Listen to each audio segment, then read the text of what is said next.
Assalamualaikum warahmatullahi wabarakatuh. Berjumpa lagi dengan saya di channel Beternak Ayam Broiler. Apa kabar para subscriber? Mudah-mudahan Anda diberi kesehatan oleh Yang Maha Kuasa. Sudah lama tidak upload video, mungkin 5 hari 6 hari, dan panen saya selesai, Pak. Ya, karena kesibukan ngisi laporan dan sebagainya. Saya akan umumkan hasil peternakan saya ini. Ya, saya mendapatkan FCR 151, hampir 152 dengan bobot rata-rata 1,95, yang terpanen 6.498 ekor. Ya, jadi yang mati 502 ekor, Pak. Sangat tinggi kematian karena kemarin selain panennya agak telat dan ada beberapa yang terkena berak kapur. Ya. Jadi itulah hasil panen saya, dan saya tidak menyebutkan nominal berapa yang didapatkan. Kalau peternak senior sudah tahu itu dapat berapa. Selanjutnya saya akan bahas topik seputar bisnis ayam broiler ini, Pak. Salah satunya adalah masalah penyakit, ya. Penyakit ayam broiler ini. Ketika ayam saya sebelum terkena penyakit itu, Pak, saya sudah positif. Ini kayaknya bakal dapat FCR 142 paling tinggi, kata saya. Dan ternyata dugaan itu meleset. Ya, sangat jauh melesetnya. Ternyata saya mendapatkan FCR 1,51. Nah, di sini bisa diambil kesimpulan di bisnis ayam broiler ini tidak bisa ditebak.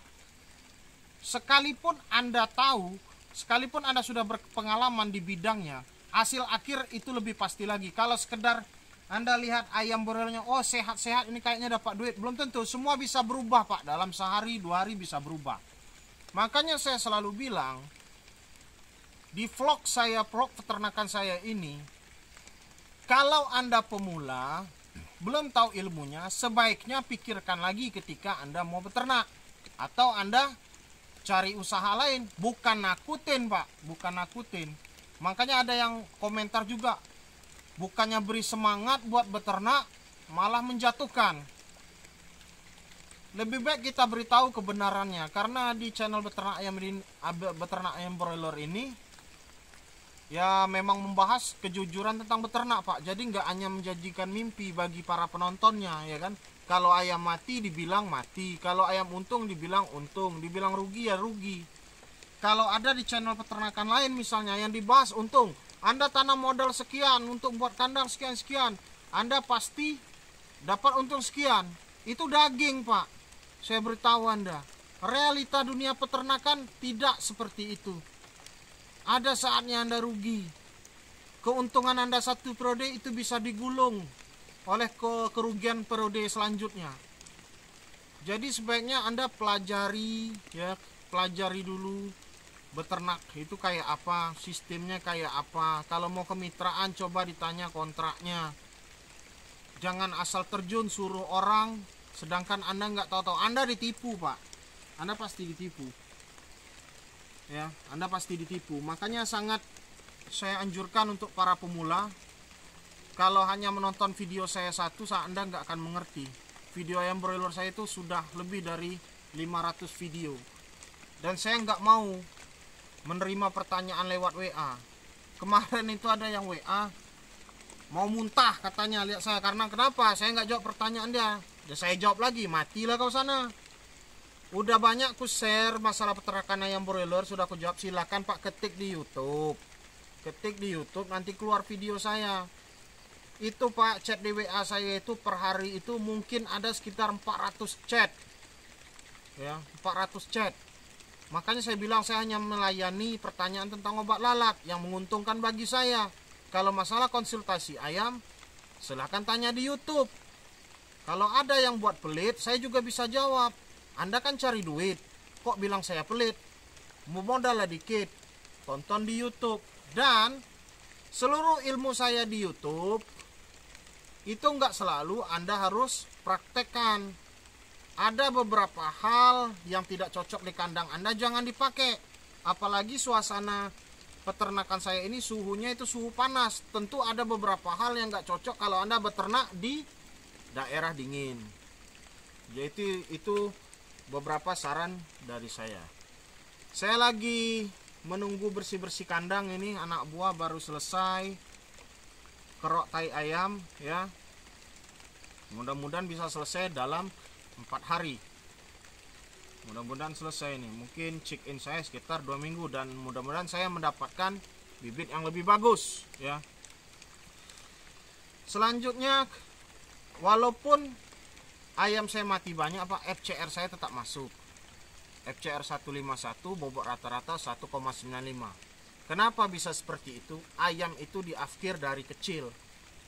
Makanya sebagai peternak Pak, jangan segan mengafkir. Oh sayang, nanti aja. Anda menyimpan bom waktu. Ayam yang Anda pelihara itu bisa jadi membawa bibit penyakit untuk temannya yang lain. Jadi jangan segan-segan untuk mengafkir. Bukan masalah kejam. Kita berbisnis, harus jelas hitungannya. Duit kita tergantung dari seberapa besar FCR yang kita dapatkan. Bukan masalah cerita-cerita tentang pecinta hewan Pak. Ini kadang saya di video itu, Dot, saya bilang sama anak buah saya, itu bunuh. Terus ada yang tulis di komentar, alangkah teganya.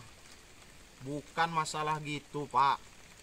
Ini hitungannya lain. Diafkir pun, dibunuh pun, ayamnya dipotong pun tetap bermanfaat. Kalau seandainya ukurannya sudah masuk untuk dimakan, kami makan. Atau saya kasih anjing kalau misalnya nggak masuk ukuran, tetap bermanfaat ya. Jadi di beternak ayam broiler ini seperti itulah realitanya. Tebakan hari ini bisa berubah dengan cepat, tidak sesuai dengan prediksi. Jadi harus hati-hati. Untuk apa lagi ya? Nah, untuk pengiriman obat lalat hari ini sudah saya kirim tadi, ada 10 paket. Saya tidak hafal orangnya, tapi yang saya paling ingat namanya Bapak Hadi dan Bapak Lubis. Itu yang saya ingat itu. Terima kasih sudah membeli produk beternak ayam broiler obat lalat ya, berguna untuk kandang open house. Untuk mengatasi lalat kandang Anda. Ngomong-ngomong soal kandang open house, ada yang bertanya kepada saya, Bang, kenapa nggak buat kandang close house? Kenapa tetap open house? Sekarang saya jawab. Ya. Selain saya belum ada modal Pak, PT saya juga masih mau nerima yang namanya kandang open house. Malah PT saya nggak mau ngisi kandang close house.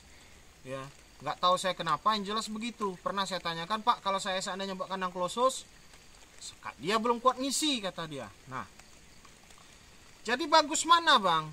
Kandang close house atau open house?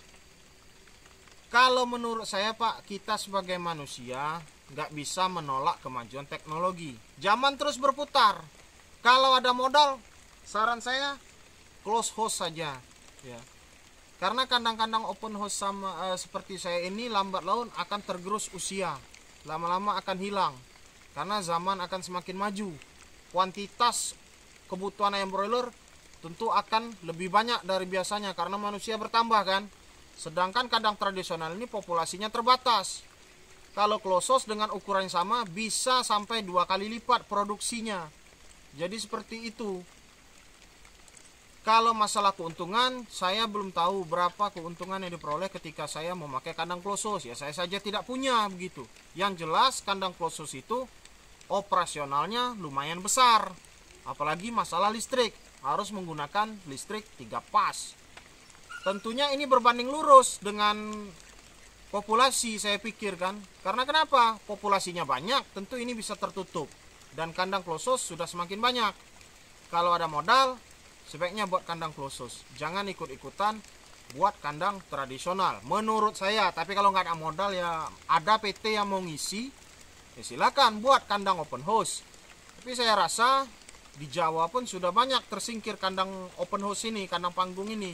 Orang sudah beralih di kandang close house. Jadi itu saja dari saya Pak, intermezzo biasa ya, sambutan panen sudah selesai dan kami bersyukur kepada Allah Subhanahu wa taala karena doa ibu saya dan doa para subscriber dan pegawai saya saya bisa berhasil melalui periode ini. Sekian dulu. Assalamualaikum warahmatullahi wabarakatuh.